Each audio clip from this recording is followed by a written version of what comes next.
this is Suze 11 Tarot. This is Scorpio part 2. Scorpio, yesterday I did a reading, and of course after I cut out the camera, there was stuff that, there was more stuff coming in, so I'm going to try to do it now. Okay, so we had the ring of fire, we had the gem. Okay, so this was like someone going towards a divine union. Okay, so then you had apocalypse, and then I realized what they were talking about. The cave, apocalypse. Okay, so this is Abraham's story.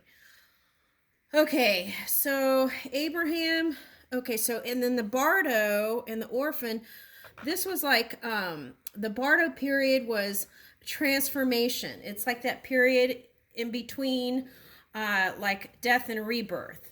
And so I feel like that was a big message here, that you're transforming into a higher version of you. Okay, so that may take going within. Here's the cave. Here was prayer. I pulled that in. And mother and father. Okay, because I felt like that was important. Okay, so, and it was like trying to choose different patterns than guardian or parent, whoever raised you in relationship. Okay, so now let's get to the nitty gritty stuff here. Okay, so we're talking about Abraham. Okay, and this story is the Abraham and the idols. And I was like, oh, that makes sense, because Abraham was in the fire, and when Abraham was in the fire, he didn't burn. The angel stood by his side. So that might be a message too. Okay, now the other message was, okay, so remember, in partnership, when you come to marriage or a partnership, it's important not to idolize that person. Okay, why is that? Because it kind of objectifies the person. And the other thing is, you see someone, there's that potential of seeing someone that is greater than you. So I think what it's calling for is understanding that we all have a physical vessel, an apparatus where we stream in that one energy. Okay, and there's a theme of monotheism here. Okay, so I don't know if that means anything to anybody, but that is part of this story. Now, I pulled up this thing they suggested, and it was on www.aaronshep.com stories. Okay. Now, so it's like, okay, and then the other thing that was interesting is when I did a reading one time, East and West came up, right? Okay, so East and West came up, and I was like, what is that trying to say? Okay, so there was a deeper meaning there too. It was like when Abraham had the conversation. Anyway, I'm going to go ahead and read it, okay, so I don't screw it up. Okay. All right, so, okay. Many of the Jewish prophets and patriarchs of the Bible are revered by Muslims as well. Among these, none is more important than Abraham. He is said to be the father not only of Judaism, but also of Islam, through his first son, Ishmael. Islam say... So I'm wondering if maybe you might have some sort of Middle Eastern background, or perhaps Jewish, or something like that for this to be coming up. Okay, anyway, let me keep going. Okay, so Islam, say the Muslims, is the pure religion of Abraham, restored and extended by God through his prophet Muhammad. And, yeah, the orphan, right? Okay. All right, so one of the chief tenets of this faith is rejection of idolatry, as exemplified in the legend of Abraham's youth. This tenet was especially important to the first Muslims, since the Arabs in Muhammad's time still worshipped idols. Okay, the legend is found in the Quran. the holy book of Islam. Though not in the Bible itself, it appears in Bible commentaries of rabbis and is one of many legends shared by Muslims and Jews. Okay. Now, in the days of mighty King Nimrod, there lived in Mesopotamia a young man named Abraham. Now, Abraham's father was an idol maker named Azar, who carved the wooden gods worshipped by his people. But Abraham was a believer in the one God and not in the gods made by hand. Azar would send Abraham and his other sons to sell his idols in the marketplace. But Abraham would call to the passerby, "Who'll buy my idols? They won't help you and they can't hurt you. Who'll buy my idols?" Then Abraham would mock the gods of wood. He would take them to the river, push their faces into the water, and command them, "Drink, drink." At last Abraham said to his father, "How can you worship what doesn't see or hear or do you any good?" Azar replied, "Dare you deny the gods of our people? Get out of my sight. May God forgive you." And said Abraham, "No more will I live with you and your idols." And he left the house of his father. Okay, so that might have been something. That's what came up too. So it's like looking at the parent dynamic, right? I felt like that was important. Okay, so, all right. So Abraham walked among them, saying, "What are you worshiping? Do these idols hear when you call them? Can they help you or hurt you?" So this is really important, right? You go into the cave, right, of your inner world, okay, to bring about your manifestations, your thing. So all these other things outside of you are suggestive. So this is very important, not to see anyone with more power than you, or even kind of idol worshiping people. Okay, so all right, so I feel like that's important. Okay, so it's like stay in your power. Okay, I'm not talking about ego. I'm talking about stay in your power and be humble, right? Okay. All right, so when the people had gone out, Abraham took some food and held it up to the idols. "Why don't you eat?" he mocked them. "Aren't you hungry? Speak to me." And he slapped their faces. Then Abraham took an axe and chopped the idols to pieces, all except the largest idol, the chief god of people. And he tied the axe to the hand of that idol. All right, so it sounds like anger management problem. Okay, when the people returned, they were shocked to find their gods broken up and scattered the temple. Then they remembered how Abraham had spoken, and they sent for him. Abraham said the head man, "Was it you who did this?" "Surely it was someone," he replied. "Their chief stands there with an axe in his hand. Perhaps he grew jealous and destroyed the rest, but why don't you just ask him?" The head man said, "You know they neither strike nor speak." "Then why worship gods that you make?" demanded Abraham. "Worship instead of the maker of all?"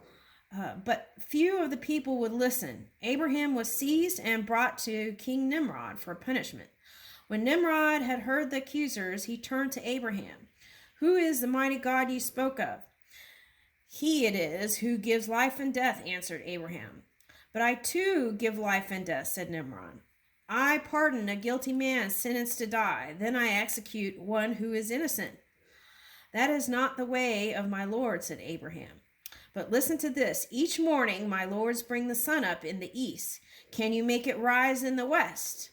Okay, so that came up in another reading, east and west. So here's a deeper meaning. Okay, then Nimrod grew angry. He had a great fire built, and he ordered Abraham to be tied up and thrown into it. But the fire only burnt away the ropes, and they saw Abraham sitting peacefully among the flames. Beside him was an angel in Abraham's likeness, comforting and protecting him. After that, Nimrod did not dare to try to harm Abraham again. Abraham returned to his town, where he gathered those who believed in the one God. Yeah, monotheism, right? Then he set out west. placing all faith in the Lord. Okay. Now, okay, so for the deeper meaning of that story was the ring of fire is this story, Abraham. Okay.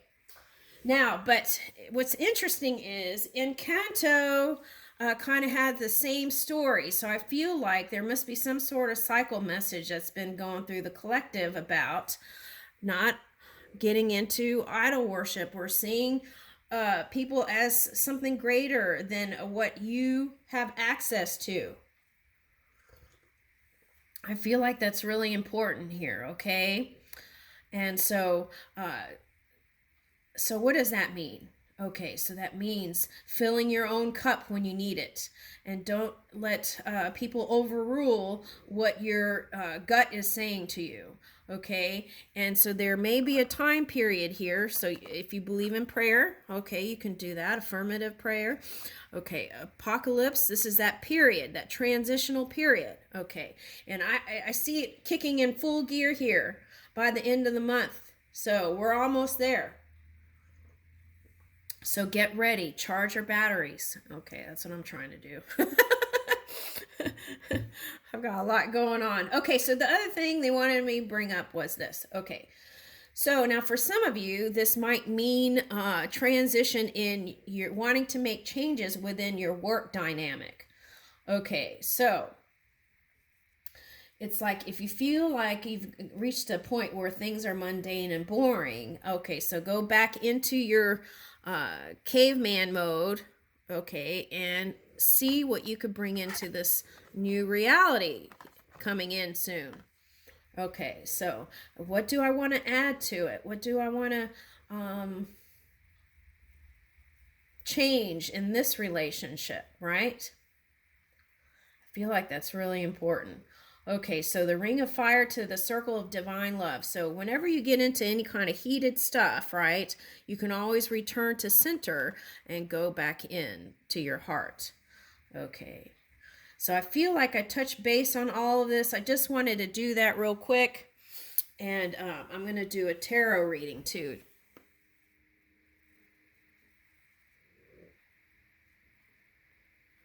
Yeah, okay, so we have time. Okay. Yeah, I was really amazed. I was like, I knew there was a deeper meaning there, but I'm kind of, I have this, my thing runs 30 minutes is what I usually get. And I notice that when I do readings, when I look at the analytics, people in the past have just clicked off. So I don't really see a need to go beyond 30 minutes. But anyway, so there's that. Okay, so of course I can do it longer, but I just don't. I don't know that people's attention spans are that. All right, so let's do angel card reading.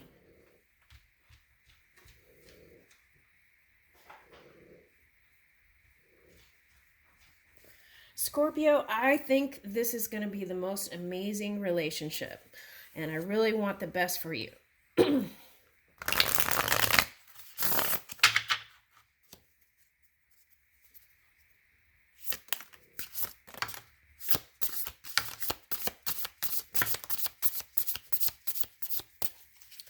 All right, let's see.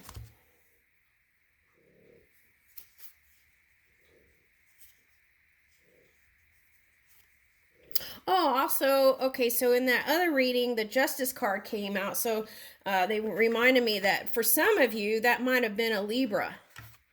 Okay. All right, so, okay, so here we are. Queen of Pentacles. Yeah, so that, to me, that's like figuring out how to bring in more money. Okay, so that I feel like... I feel like this is you in that that you were in that Taurus energy, I feel like a little bit. So Queen of Pentacles. Okay, so you're coming out of that into a more positive state of being. Okay, Ace of Wands, feeling passionate again. Okay, and see, this is the part here. Okay, politics and ambition, wins judgments and protects all those who seek the truth. Okay. Okay, I'm sorry. Okay, I'm not going to say anything. Okay, all right. So anyway, so I feel like, okay, so this is, okay, so if I look at that Ring of Fire reading, are you rushing commitment due to feeling like there is a sense of competition? So take a look at that, right? And take a look at your emotions. Okay, and then because here is your energy. And I feel like this tower here represents that bardo period, right? Trying to reassess your energies to come into this amazing, oh my gosh, beautiful relationship. Okay. All right, so 7 of Wands. This is feeling like you need to kind of close off your energy a little bit and regroup. And that is also representing this bardo period here. Okay, so the Buddhists, okay, so you might find some ease in some Buddhist meditation. Okay, but the Buddhists have this bardo period. Okay, so there's that. 7 of Swords. Okay. Yeah. Okay, so 7 of Wands and 7 of Swords. Okay, this is what I'm picking up from these two cards together. I feel like you want to block out those kind of karmic pasts that you've had, okay? And so in order to do that, I feel like you need to be extra selfish in this period and take time to recharge and do self-care. And then reassess your energies and then come together fully. Okay, so that's what I'm picking up there. For me, 7 of Swords is like needing to be extra selfish a lot of times and just putting self first. Sometimes that's necessary, especially if you're this Queen of Pentacles where you give, right? A lot.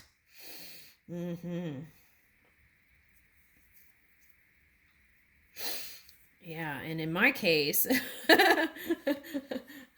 and when you give, you have to learn how to give without any kind of attachment to it. I feel like that's really important, right?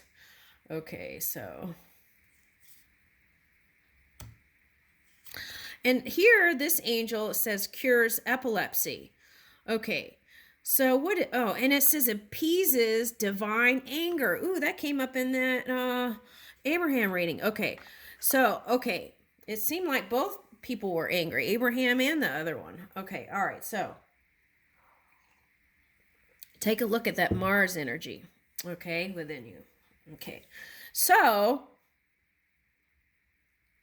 knowledge of good and evil. Oh, okay, so here's another message, Scorpio. If you're with a Libra, okay, they might have extreme emotions around what is good and what is bad.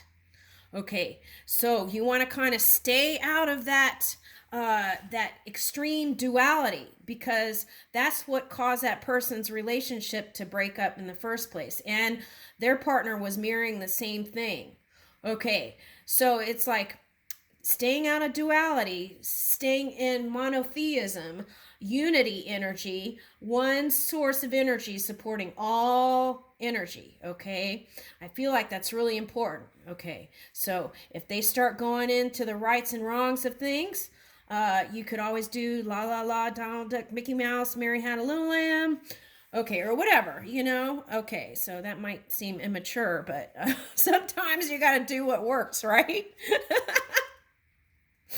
Okay, so Queen of Swords, yeah. So I feel like that's really important so that you don't end up getting real sharp. Yeah. And let your energy also have a nice even exchange with this Libran energy or whoever that is, right? Okay, 4 of Wands. Okay.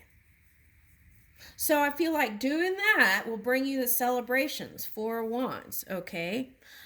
This is rectifying or making peace or amends with the past, right? Letting your expression do the talking. letting your union with this person do the talking, right? You don't have to prove anything. And through this connection, I feel like you're going to have the highest peace. And also, I'm picking up, also, it's like, it's nice. So for some of you who didn't have that connection, that great connection maybe with family, because Abraham left, right? I think so. And so then I feel like whoever this person is, you're going to be not the orphan anymore. I feel like you're going to be welcomed in. Okay, which is beautiful. It really is. Yep. And then taking the steps towards it. Okay. So you have the ace and the 2 and the 8. Yes. Open communication. And that came out in the other one too, right? Okay. The great and the exalted God. Okay. So, okay. So makes one passionate towards that pure energy that's within you. Okay, so I feel like you're going to be in that happy place. Okay, so anytime you need to, it's like just go within, right? And yeah. Yeah.